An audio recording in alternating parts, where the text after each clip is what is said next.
Recently, it's been a huge debate going on involving mainly Gervonta Davis fans and Devin Haney fans. And ever since Henry Garcia came out and made the statements that he made about Devin Haney's resume and who he's faced, everybody been going wild and saying that Devin really ain't got a resume like that. He ain't never faced nobody that was a real threat. Well, we're going to talk about that in this video. We're going to break it down. Is it fact or is it cap? Let's talk about it. Now, before y'all get to coming in here crying under the comments, watch the full video, because I hate when people comment and they didn't just read a title or watch 1 minute of the video, then they think they can comment on it. And then they look stupid in their comments because their comments make no sense pertaining to the video content. So just watch the full video before you get to crying, because a lot of y'all fans, y'all too emotional. This is entertainment. Quit being emotional and crying in the comments all the time. Damn. Now, recently, I've been seeing a lot of content being made. I've been seeing a lot of debates on X and on social media about Devin Haney's resume. Now, Ryan Garcia's pops, he did an interview and he said that Devin Haney's resume is pretty much all smoke and mirrors. He's saying that nobody was a threat because they were all older, or they was just playing out Rudy Poots. You know, this is what Ryan Garcia Pops said, right? Now, I've heard people say this before, but ever since Ryan Garcia Pops said this has sparked a light in mostly, like I said, the Gervonta Davis fans. They on Devin Haney helmet and they on his fan base helmet, and their argument is, this is all true. Devin ain't really never fought a real threat. This is what they're saying. So I'm sitting back and I'm listening, I'm reading comments, and I said, I'm gonna do a video about this.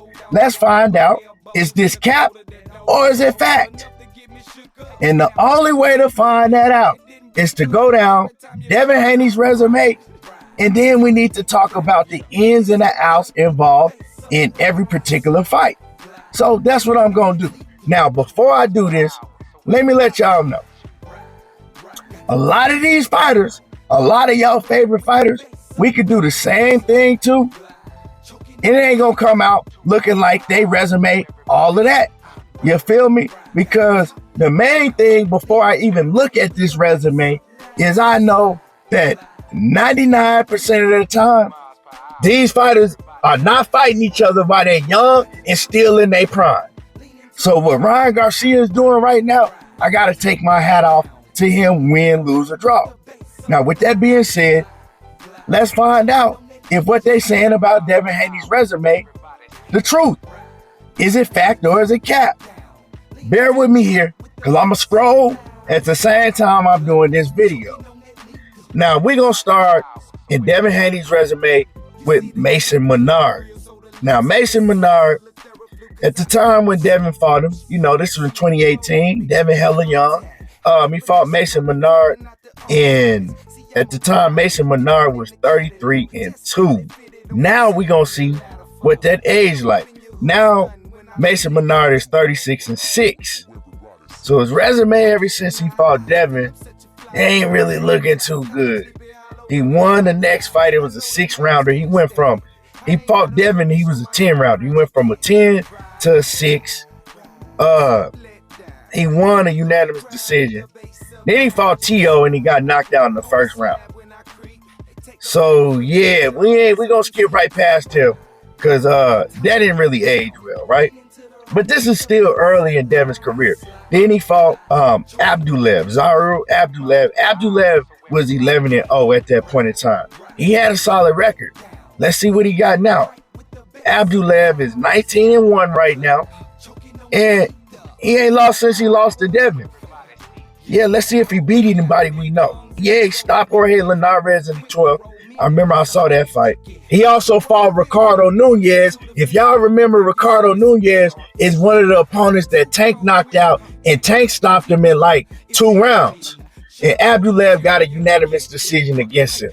So as far as Abdulev, I mean, we do know that he fought Linares and he stopped Linares in the 12th round. But that was after Devin already had beat Linares, and Linares had went on to be knocked out. But, you know, pretty much everybody stepped in the ring with. Linares was old at that point in time, you know. So I ain't really too high on that. As far as Abdullah, the jury's still out, man. He ain't really done nothing to impress me or nobody else since he fought Devin. So just off of the eye test, because he really ain't fought nobody too tough, and this is Abdullah, just off the eye test, I'm going to say he a solid C+ fighter. Then after that, Devin fought Alfredo Santiago. You know what I'm talking about? Then he fought Gamboa. Gamboa was old. You know what I'm talking about? We not finna give him nor Tank credit for that Gamboa, because they both fought Gamboa. He was old as hell, washed up. We don't even got to get into that. So ain't now one of them getting credit for that. Then he fought Jorge Linares. Jorge Linares, same shit. Jorge Linares was old. He was washed up. I told Bill Haney that when he came on my show and said that they were going to fight Jorge Linares. I said, I don't like that fight. Then he fought Jojo Diaz. Well, at the time, Jojo Diaz was like 32-1, and the only loss Diaz had at that point in time was Gary Russell. So let's look at and see what Diaz has done since then, right? After Jojo Diaz fought Devin Haney, he lost his next fight against William Zepeda. We can't really knock him on that. Then he lost his next fight against Marcita Gesta. Then he fought somebody named Jerry Perez and won. Then he lost to Jesus Antonio Perez. So yeah, man, that win that Devin Haney had over Joseph Diaz, that shit didn't really age too well. So that's mid. That's mid at best. So that Joseph Diaz, that ain't gonna do it for me. Then Kambosos. I ain't even got to go into the Kambosos. Kambosos got one good win on his resume, and that's Teofimo Lopez. And yeah, I don't know. That's the only thing that Kambosos lucked up. He got Teofimo that night. After that, Kambosos, he looked like I ain't gonna call him trash, but he not an A-level fighter. He not a B-level fighter. He looking like a C-level fighter after that win against Teo. He ain't done nothing since. Of course, he fought Devin Haney twice. And then, man, he got beat by Maxie Hughes. So, yeah, that ain't it. Kambosos ain't it.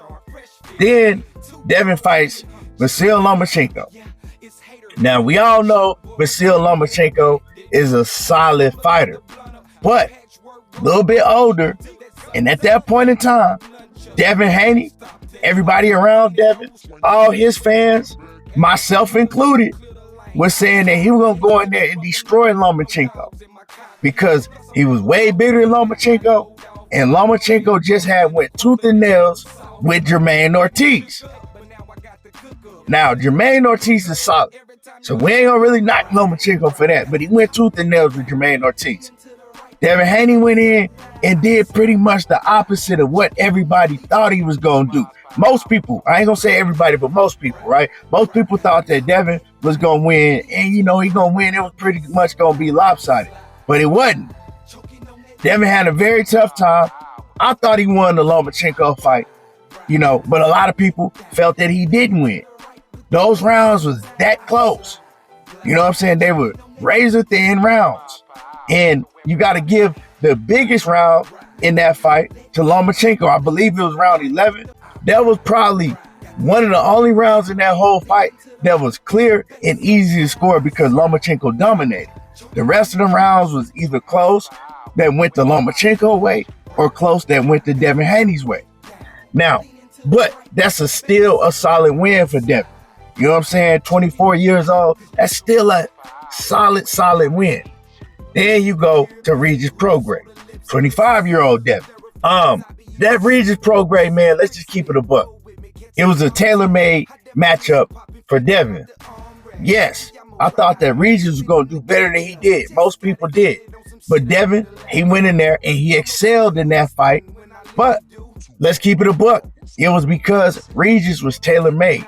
Much smaller than Devin, short arms, slow feet, and Regis needs to be set to get his punches off. And Devin move a lot. He know how to move in and out. He know how to punch on the move. And, he's difficult, man. He's a pure boxer. And he stayed in that outside range. But one thing I did notice about Devin is strong on the inside now. So he can wrap you up and he can pretty much move you wherever he wants you to go. Now, he ain't punching like nothing, but he's strong, but his punching is sharp. So he gave Regis all of the problems in the world. And the main thing for Regis was never able to get into his range where he needed to be to get his offense off. He couldn't cut off the ring. His feet was too slow. Stylistic nightmare when you're going up against somebody that has the skills and the attributes of Devin Haney. One of the best attributes that Devin have is his legs, his feet. But one thing about that is we saw a fighter that was similar to Devin Haney, but not on the level of Devin Haney, right? And that's Zarilla. And Zarilla fought Regis right before Regis fought Devin Haney. And we saw Regis struggle against him also.